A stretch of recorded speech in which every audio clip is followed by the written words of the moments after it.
Starting. Good morning. Today is October 5th, the International Day for No Prostitution, when we are members of the Women's Equality Coalition, a national coalition of Francophone and Anglophone groups. We have members of Indigenous groups, members of women working with women in prison and frontline organization. It has been 2 weeks since the Ontario Superior Court ruled the prostitution laws in Canada as constitutional. And we appreciate and welcome this decision, and we would like to tell the Parliament and Canadian what we think should be the next steps.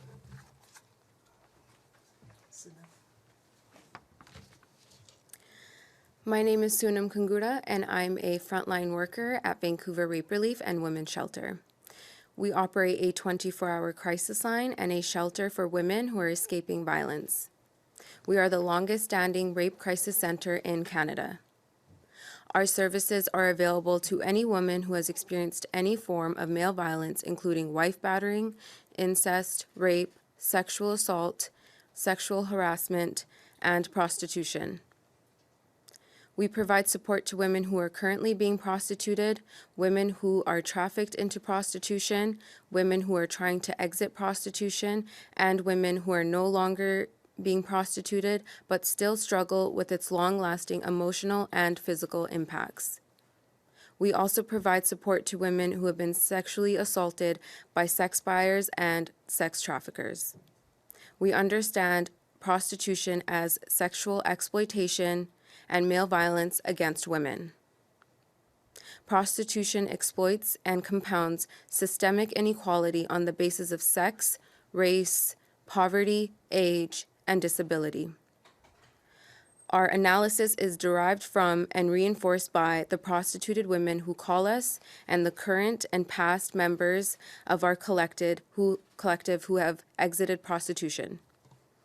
Many of the women who call our crisis line tell us that they are coerced into prostitution because of violence, poverty, and addiction.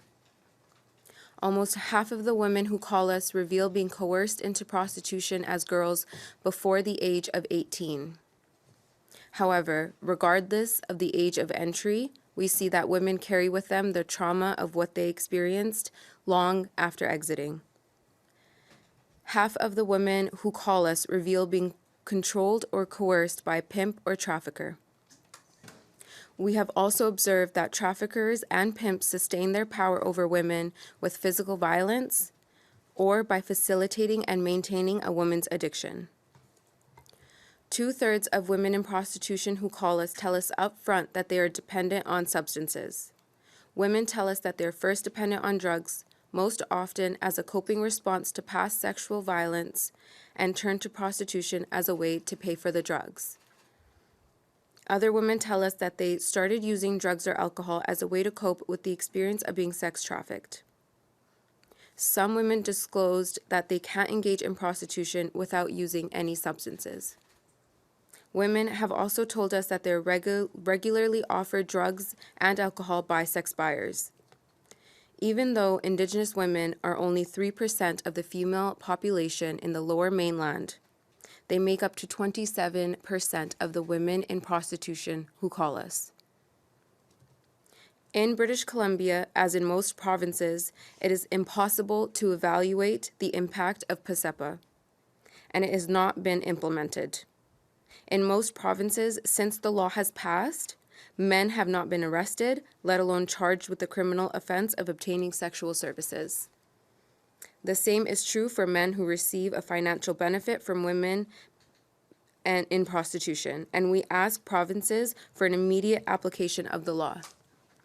In addition, women must have robust, accessible supports in order to exit prostitution, and the federal government must invest in funding to exiting services that include detox and long-term recovery programs on demand, safe and affordable housing, childcare, education, and a livable income. Thank you so much, Jennie-Laure. Bonjour. Alors, je suis Jennie-Laure Sully. Je suis organisatrice communautaire à la Concertation des luttes contre l'exploitation sexuelle, la clé. Notre organisme existe depuis 18 ans et nous offrons du soutien aux femmes et aux filles victimes d'exploitation sexuelle ainsi qu'à leurs proches.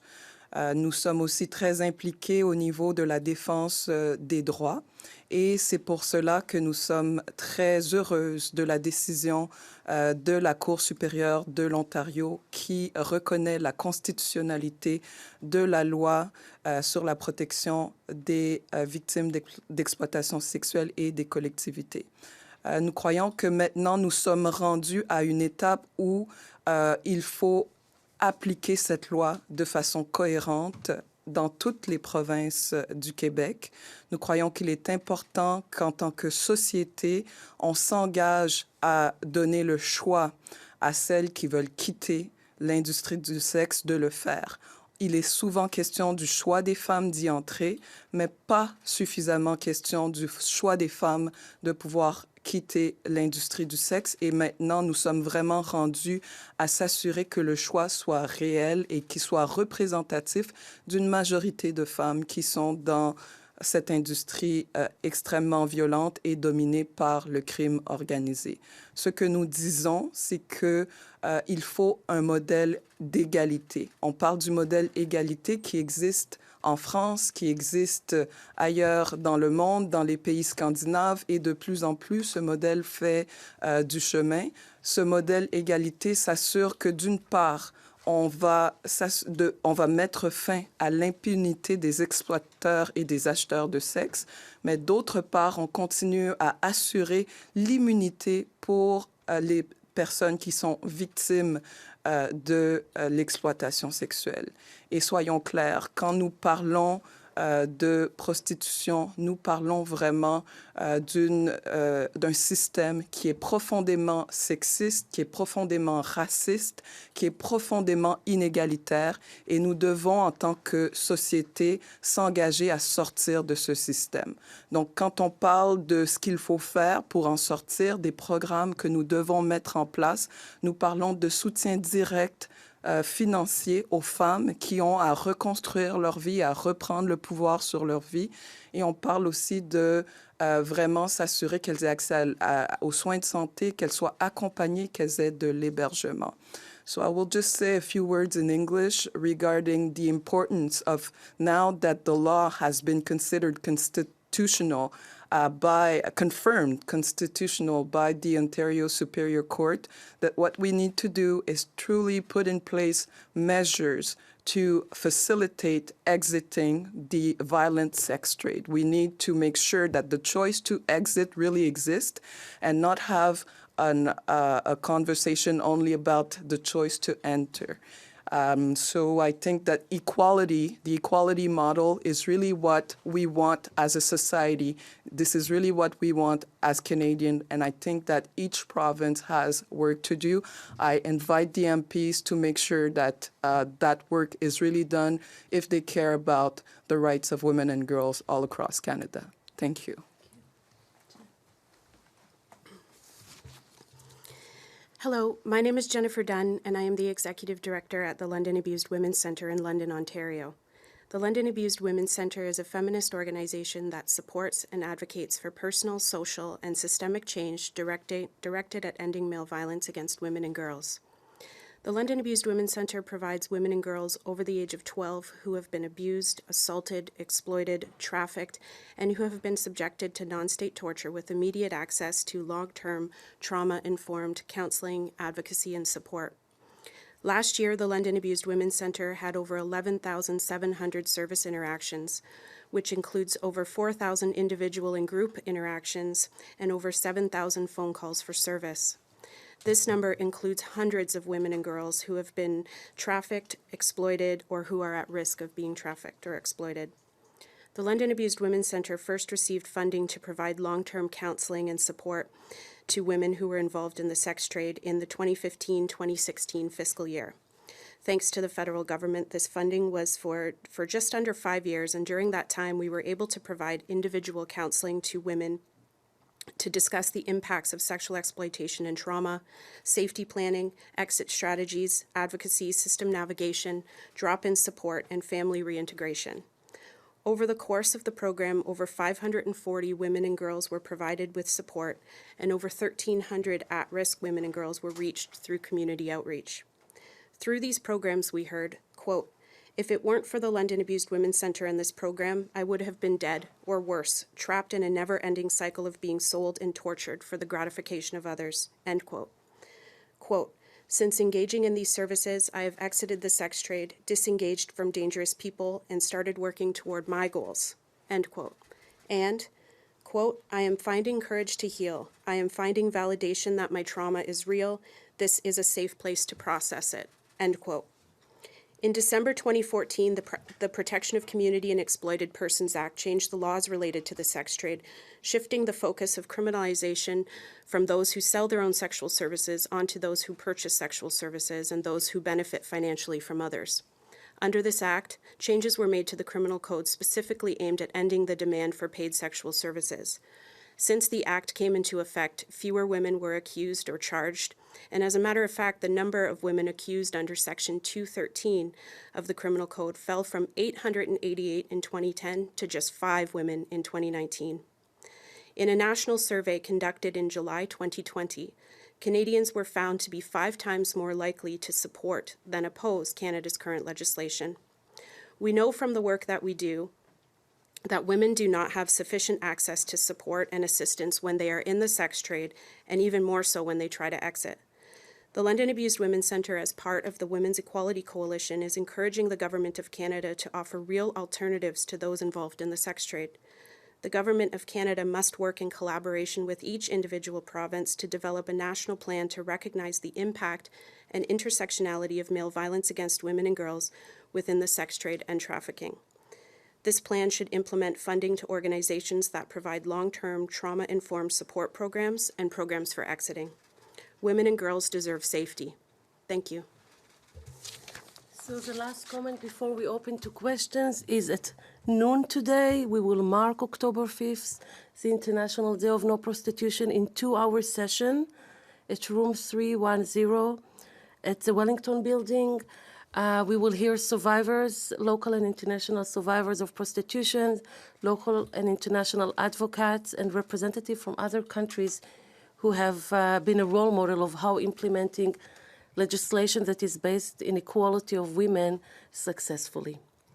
We are now allowed questions for the members of the Women's Equality Coalition. I have one question. So yesterday there was a StatCan report that was released that found Indigenous women and girls are 6 times more likely to be killed than non-Indigenous women and girls. And I think you had spoken about the overrepresentation of Indigenous women in the rape center in Vancouver. I'm wondering if you can talk a little bit more about how you think that this, reaching the federal level, would more protect Indigenous women. It's a fantastic question. So indeed, Indigenous women are only 3% in the Lower Mainland, but they are a third of the women who are calling on us trying to exit prostitution. There are a third of the women who are calling also using our transition house for battered women. So we constantly see that Indigenous women are poorer than other women. They are more entrenched in addictions, in homelessness, and more vulnerable to prostitution. And therefore, the Federal Minister for Housing need to put specific programs that will allow housing for women. The Minister of Health needs to provide particular programs for Indigenous women, treatment and recovery and other health struggle. And we are also calling and supporting the guaranteed livable income implementation will protect all women, in particular the most vulnerable and dispossessed Indigenous women, from poverty, which is a key factor of making women vulnerable to pimps and traffickers. So I guess, like, to summarize that, like, you want a more holistic approach to... Yeah, to protect Indigenous women from entering to prostitution and to allow them genuinely to exit prostitution. Women need to have hope, and women need to have a material, concrete aid. They need to be able to be reunited with their children. They need to have genuine alternative to have dignified, safe, and free lives, and at the moment they don't have it. And their overrepresentation in prostitution says it all. We don't have any other further questions, so if there's anything else you'd like to add. No, we hope to see you and Parliament members and senators who are watching and other journalists who are watching at 12 at noon, room 310. It's a Wellington building.